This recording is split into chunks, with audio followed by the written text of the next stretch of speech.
वैसे तो मैं रहता दिल्ली में हूँ, लेकिन मेरे ताल्लुकात पश्चिम बंगाल से है। जी हाँ, ये वही पश्चिम बंगाल है जहाँ रसगुल्ला और हावड़ा ब्रिज बहुत ही ज़्यादा प्रसिद्ध है। इनका आनंद लेने के लिए लोग दूर दूर से पश्चिम बंगाल तशरीफ़ लाते हैं। तो मैं भी अपनी अम्मी और कज़न ब्रदर के साथ पश्चिम बंगाल की खूबसूरती को देखने रवाना हो गया।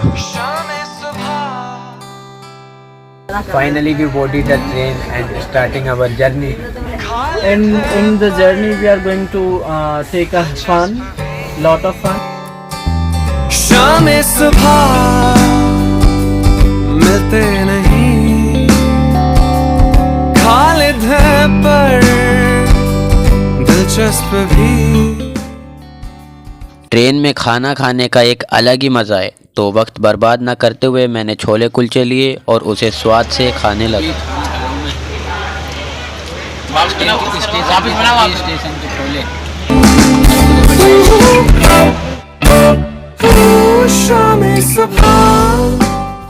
सफ़र के दौरान मेरे फैमिली मेम्बर्स ने माह रमज़ान का रोज़ा रखा हुआ था और इफ्तारी का वक्त होते ही सभी ने मिलकर इफ्तारी करी।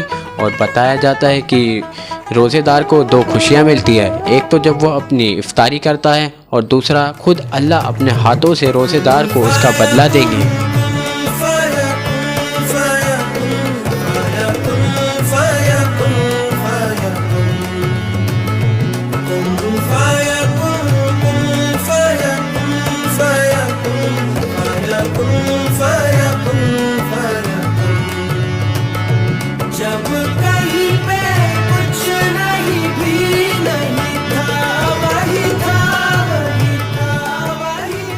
शाहरुख भाई इफ्तार कर लिया है, तो अब कैसा सुकून मिल रहा है तुम्हें? अल्हम्दुलिल्लाह।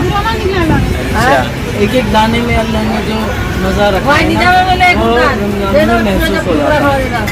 एक एक घूंट में, एक एक बूंद में जो मज़ा होता है, बहुत ज़्यादा खुशी मिली होगी अभी तुम्हें। अब दूसरी खुशी जन्नत में भी मिलेगी।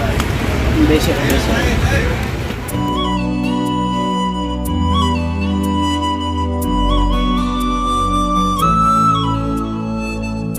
Finally reach Warsoi station. तो अपनी डेस्टिनेशन में पहुंच गए हम। अभी हम पहुंच चुके हैं, लेकिन पूरी तरह गांव नहीं पहुंचे हैं। अभी भी मतलब हम सफ़र पर ही है।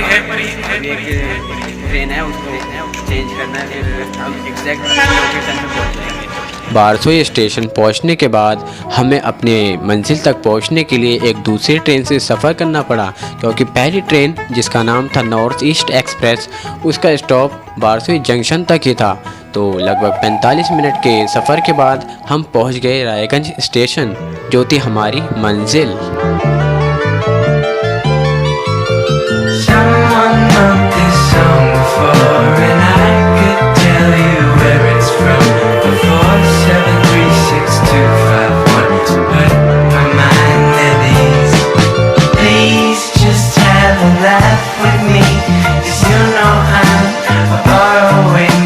रायगंज पहुंचने के बाद हमें पता चला कि ई रिक्शा को वहाँ टोटो कहते हैं। तो हम सभी टोटो में सवार होकर अपने घर की तरफ चलने लगे। आए हौले हौले जिंदगी, होठों पे कुंडली चढ़ा के हम ताले।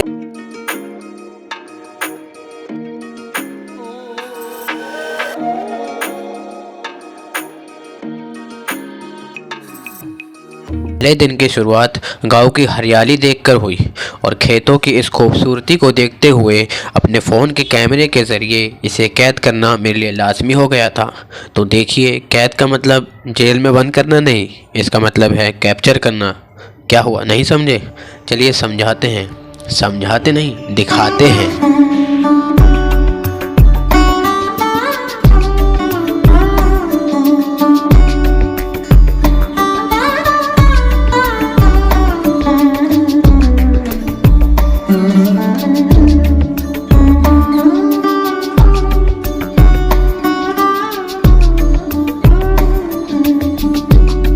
अभी के लिए फ़िलहाल मैंने 3-4 क्लिप्स निकाली है इस लोकेशन के। बाकी नेक्स्ट लोकेशन पे जाएंगे और वहाँ भी बढ़िया क्लिप्स निकालेंगे। गांव के हरे भरे नज़ारे को देखकर मैं और मेरे भाइयों का मन हुआ कि गांव की खूबसूरती को किसी सवारी में सवार होकर देखा जाए। तो देखिए वक्त की कमी देखते हुए बाइक में जल्द से जल्द पेट्रोल भरवाया और निकल पड़े गांव की गलियों में। तो देखिए हमारा सफ़र तो शुरू हो गया था, लेकिन मुझे ये नहीं पता था कि मैं क्या शूट करने वाला हूँ, और ऐसे वक्त में मेरा साथ दिया मेरी खुद की कहानी ने।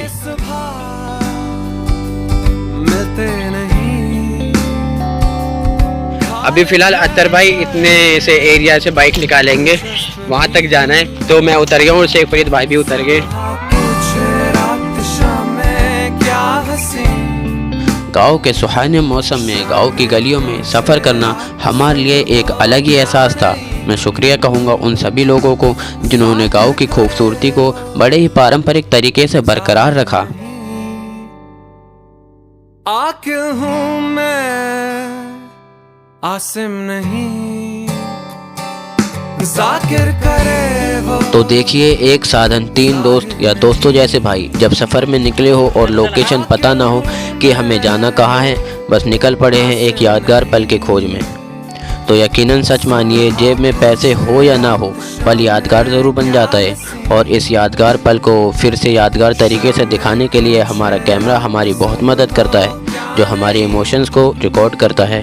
एक चीज़ जो शायद आपको पता ना हो, आज मैं आपको वो भी बताने वाला हूँ। देखिए पश्चिम बंगाल में रसगुल्लों का क्या ही कहना है, वैसे ही छिपी हुई डिशेस का भी कोई जवाब नहीं है, और वो डेजर्ट मीठी दही है। जी हाँ, मीठी दही। जिन्हें मीठा पसंद हो उनके लिए दही डिस्काउंट से कम नहीं है। तो अभी के लिए फ़िलहाल ये दही लिए हमने, मीठी दही 3 करवाई है। शेख फरीद खाता नहीं है, वो मिठाई खाएगा, और भैया अभी समोसे खा रहे हैं, और अत्तर भाई फुल रेडी है दही खाने के लिए। शेख फरीद के लिए मिठाई आ गई है, रसगुल्ले खा रहा है शेख फरीद। शामे सुबह मिलते नहीं, खालिद है पर दिलचस्प भी, सुबह पूछे रात शाम में क्या हंसी, शाम में पूछे रात सुबह हो क्या नहीं, जाकिर करे वो जाहिर नहीं, आकिल हूँ मैं, आसिम नहीं, जाकिर करे वो जाहिर नहीं, आकिल हूँ मैं, आसिम नहीं। तो भाई शाहरुख टिकट के लिए फॉर्म फिल कर रहे हैं, और अपना पत्ता भी लाए हैं साथ में। तो जल्दी जल्दी फॉर्म फिल कर लो, फिर उसके बाद घूमेंगे, ठीक है शाहरुख भाई। और आज जो है रायगंज टू दिल्ली के लिए मैंने टिकट कटवा लिया है। शाहरुख भाई पे जाता हूँ। शाहरुख भाई टिकट दिखा दे। ये रही मोहम्मद बड़ी उमर की। मुश्किल और मशक्क़त से टिकट मिली है हमें, तत्काल टिकट करवाई है ना, क्योंकि तो शाहरुख भाई को गर्मी लग रही है, और अभी ये गर्मी से बचने के लिए अपने ऊपर पत्ता रखेंगे। तो इससे राहत मिल रही है, बहुत राहत मिल रही है, इससे सिर पे धूप नहीं लग रही है मेरे। मेरे भी रखियो, मेरे भी रखियो। अभी देखता हूँ मैं भी। अरे बहुत बड़ा छाता है ये तो। मेरे तो फिट भी नहीं आ रहा, हल्का सा, ये देखो। बट फिर भी हमारे सिर की जो गर्मी है उसको काफी मेंटेन कर सकता है ये पत्ता। हाँ, ये अंदर अपनी गर्मी ले रहा है पत्ता। थोड़ी बहुत तो राहत दे रहा है भाई। एग्जैक्टली सही बात है। तो अभी एक छोटे से होटल में आए हम पराठे खाने, शाहरुख और मैं। टिकट कटवाए थे तो सोचा कि पराठे भी खाते हुए चले। और सही बात है, पराठे और मिठाई। तो बैठ जा भाई शाहरुख, बैठ जा। बैठते हैं, लेट्स हैव द सीट।